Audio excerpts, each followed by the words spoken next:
Je m'appelle Hervé Dupont, j'ai travaillé toute ma vie dans l'urbanisme, l'aménagement, en développant des quartiers de villes nouvelles, en restaurant des quartiers anciens, des quartiers d'HLM, en restaurant même le centre-ville de Beyrouth. Et je vais vous parler de cette question habitat, cadre de vie, urbanisme, qui est au cœur de l'écologie humaine et qui aujourd'hui rencontre un certain nombre de points de blocage.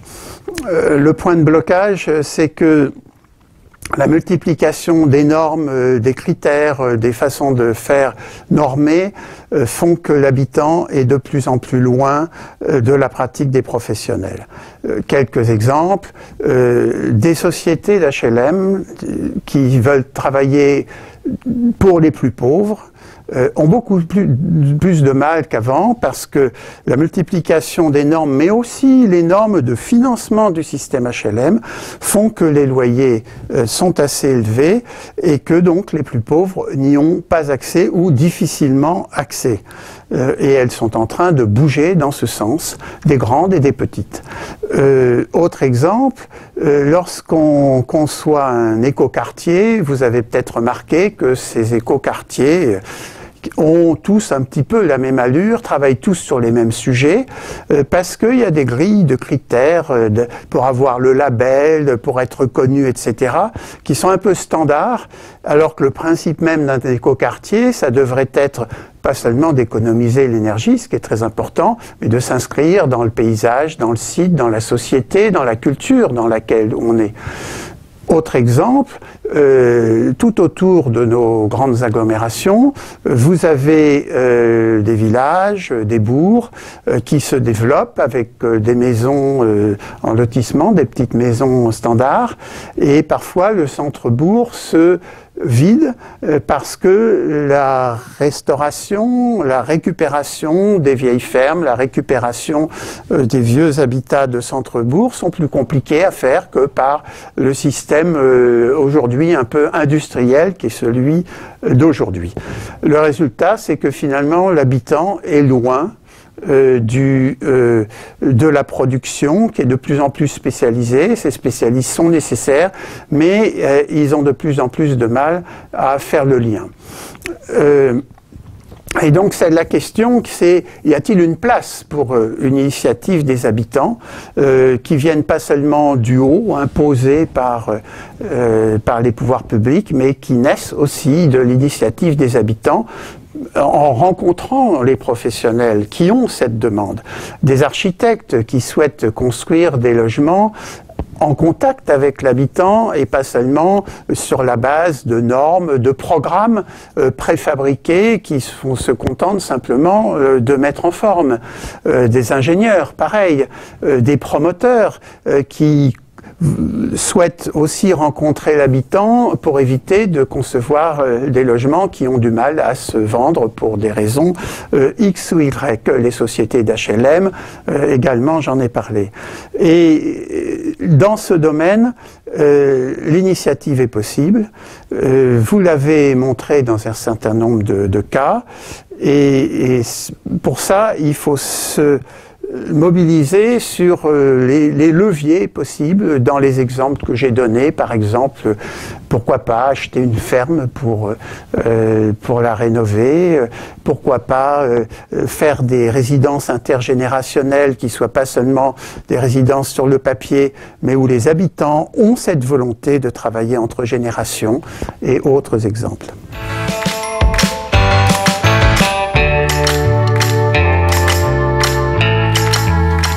Bonjour.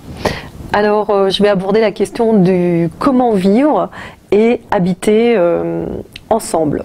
Alors tout d'abord, tout lieu a une histoire, tout lieu nécessite une appropriation. On a besoin de se repérer dans la ville, donc de trouver des repères. On a besoin également de comprendre le lieu et notre cadre de vie, son histoire, les hommes qui y habitent, les hommes qui ont vécu, les bâtisseurs, qui ont fait effectivement ce cadre de vie. Donc ça nous mène effectivement à un intérêt sur le patrimoine, l'architecture, l'urbanisme, également les espaces publics où on se croise, on se rassemble. On peut aussi s'éviter. Voilà. Alors, ce que je vous propose, c'est tout d'abord peut-être de bien avoir en tête un certain nombre de points pour changer notre regard et effectivement pouvoir vivre et habiter ensemble. Je pense qu'il est important de souligner deux points majeurs. D'abord, le phénomène inexorable de métropolisation aujourd'hui, avec donc une accélération des flux, une concentration des pouvoirs, des richesses, mais aussi de la pauvreté dans des métropoles, et également donc des enjeux liés à la dégradation de l'environnement, pour ne citer que ces éléments-là. Et également aussi donc des échelles qui changent. On peut habiter à Reims, travailler à Paris, habiter à Paris, aller travailler à Lille, et donc ça c'est important à prendre en compte. Et puis également donc le développement durable. Bon, tout le monde entend parler de la transition énergétique qui a des impacts sur le bâti dans notre quotidien avec des écoquartiers, mais souvent c'est une approche très technique. Alors vous le comprenez, les choses changent et donc il importe que l'on change notre regard. Et peut-être pour ce faire, faut-il partir ou considérer que la ville, notre quartier, notre habitat est un organisme vivant. Voilà. Et à partir de là, peut-être retisser des liens. Donc on peut retisser des liens à tous les âges de la vie et en fonction du moment et graduer les choses. À titre d'exemple, peut-être je peux vous citer l'exemple dans ma copropriété avec donc le conseil syndical. Et bien nous avons souhaité refuser finalement de mettre en place un système de télé-relevé des compteurs d'eau, et de profiter finalement du moment du relevé des compteurs d'eau pour passer chez l'ensemble de nos voisins et nous connaître. Parce qu'effectivement, il y a beaucoup de colocs, etc. Ça bouge souvent et on ne se connaît pas. Et maintenant, effectivement, quand on se croise au quotidien tous les matins et le soir dans l'immeuble, eh bien, on se salue et on discute et c'est plus sympa. Voilà donc une façon, toute simple finalement, de reprendre la main à son échelle.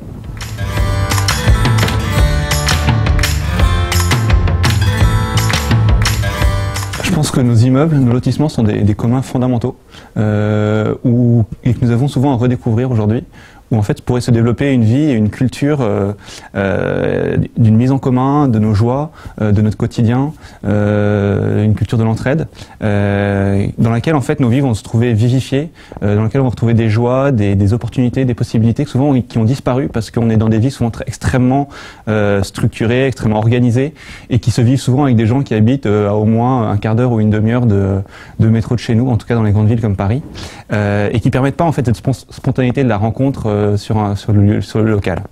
Il y a aussi des enjeux très forts qui sont liés à cette vie d'immeuble. Je pense à Fabrice Adjadj qui en présentant sa pièce sur le transhumanisme, disait que si on retrouvait une vie de village, une vie de fécondité justement locale avec nos voisins, on n'allait pas partir comme on le fait aujourd'hui vers le posthumanisme, vers le transhumanisme et toutes ces dérives.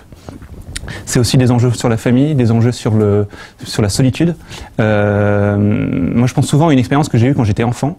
On vivait dans un immeuble où il y avait un certain nombre de familles avec beaucoup d'enfants, des familles qui s'entendaient bien. Il faut pas grand-chose pour qu'il y ait une culture qui se mette en place entre les gens et une vie ensemble. Et en fait, nous, on passait notre temps dans la cour à jouer. Ça a été 3 années de ma vie qui restent un souvenir inoubliable parce que il suffisait qu'on descende dans la cour, il y en a 3 autres qui descendaient, puis 5 autres. En fait, ça faisait boule de neige. On jouait pendant des heures. Plus question d'ordinateur, de jeux vidéo, de s'embêter tout seul chez soi. On avait une vie, une simplicité de relation, une intimité presque entre enfants qui était merveilleuse et qui n'avait strictement rien à voir avec ce qu'on pouvait vivre dans la cour de récréation à l'école où on est déjà dans un espace public un peu aseptisé. Je pense aussi à cette femme que j'ai rencontrée un jour dans un cohabitat, Madame Biedermeier, c'était à Meudon, et qui m'a dit mais le jour où on est entré en cohabitat, c'est-à-dire justement une espèce de village où on partage des temps communs, des espaces communs, pour moi c'était une oasis, quoi. Je sortais du désert et j'arrivais dans une oasis. Ça m'a beaucoup frappé cette expression. Et j'ai envie de dire en creux, je pense à cette remarque d'une petite fille à Madagascar qui, en apprenant que les Français de manière générale se parlaient pas entre voisins, nous disait mais ils sont fous. Elle pouvait pas comprendre, ça la dépassait.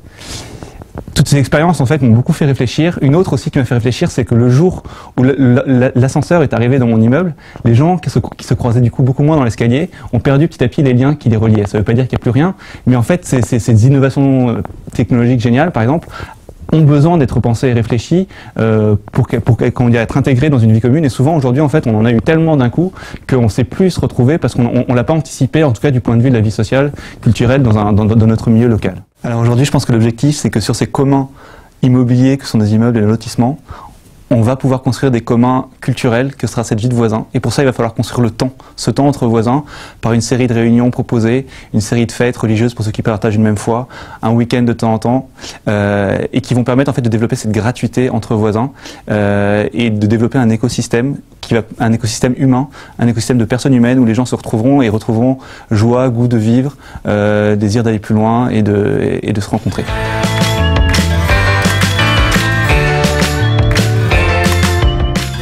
Alors moi, je vais partager avec vous un émerveillement. Depuis que je travaille dans le courant pour une écologie humaine, j'ai été amené à m'intéresser à différentes professions, à différentes questions, dont la question de l'architecture.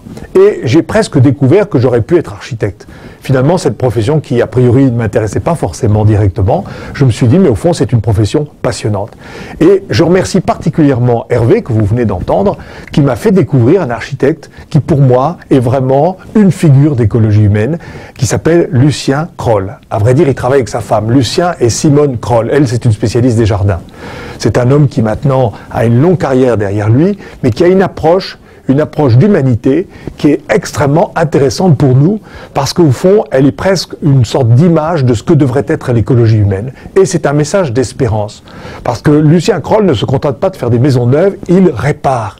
Il s'attaque au fond, des lieux qui sont des lieux inhumains, qui ont été construits dans les années 70. Je parle par exemple de ces fameux HLM, il y en a 4 millions, dont on sait aujourd'hui que ce ne sont pas des lieux très propices à une vie véritablement humaine. Alors voilà ce que c'est qu'un HLM, voilà le plan d'un HLM, et vous voyez ici tout le caractère mécanique et on va dire réglé qui caractérise au fond un lieu de vie.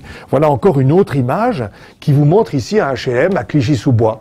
Et au fond, vous avez peut-être en tête le fait que en 2005, il y a eu une énorme révolte qui a démarré à Clichy-sous-Bois avec des incendies, avec des tas de problèmes qui se sont posés. Et Lucien Kroll appelle ces lieux des architectures criminogènes. Ça ne veut pas dire que tout, ça explique tout, mais ça veut dire que au fond, c'est un lieu où on est rangé dans des boîtes. C'est-à-dire que au fond, c'est la figure de notre société moderne. Nous avons tous un lieu où on est rangé, on a une vie coupée en morceaux, on a notre vie personnelle qui est coupée en morceaux. Entre nous, on a chacun nos activités. C'est la figure de cette société moderne qui n'arrive plus à communiquer, qui n'arrive plus à construire du commun.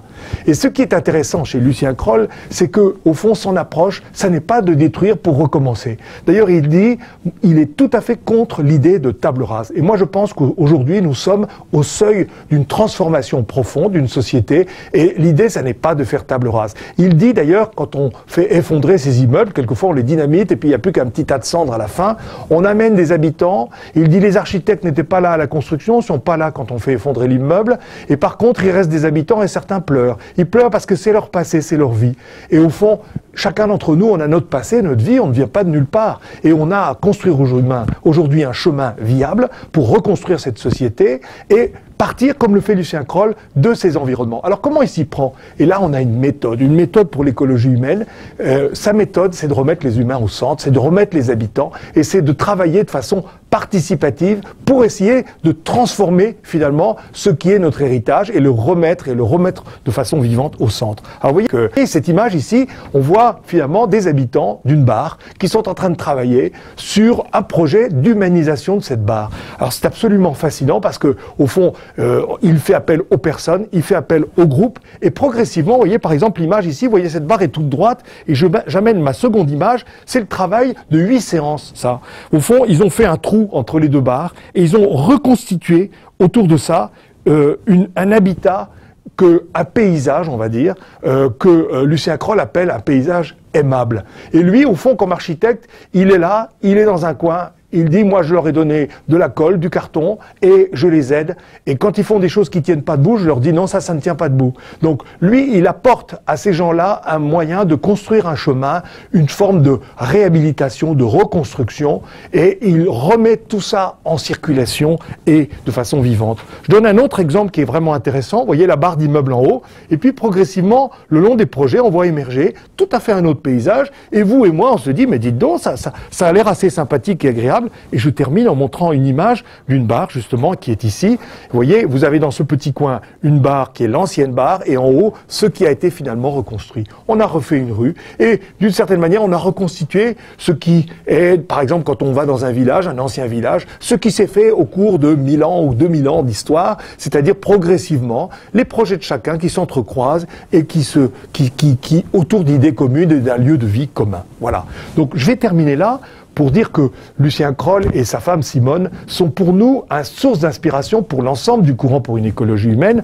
Et d'ailleurs, je vais terminer en le citant, puisqu'il nous propose une définition. Il nous dit d'abord, l'écologie, c'est pas une nouvelle mécanique, c'est une attitude empathique. Et il propose un concept qui, pour moi, est très proche du concept de l'écologie humaine, c'est l'humanitude. Et il nous dit, l'humanitude est la qualité active d'un milieu conçu pour encourager les habitants, porteurs de projets, à prendre spontanément des initiatives d'humanisation à toutes les occasions qu'ils vivent, dans leur économie, dans leur vie commune, dans leurs dépenses, dans leur urbanisme, dans leur architecture, dans leur paysage. Et il termine en disant « L'humanitude, officiellement, n'est pas un mode de vie, une religion ou un apostolat, elle est simplement une empathie active, logique, une tendance à se projeter vers les autres, un désir de survie avec eux. » Et il dit, et ça résonne particulièrement pour nous en France avec les événements qui viennent d'arriver, il dit « Nous ne pourrons jamais humaniser la violence, ni pactiser avec elle. Nous ne pouvons que la discréditer poliment et persuader les personnes. » Voilà. Donc c'est sur très belle métaphore d'écologie humaine que je voulais terminer ce que j'avais à dire.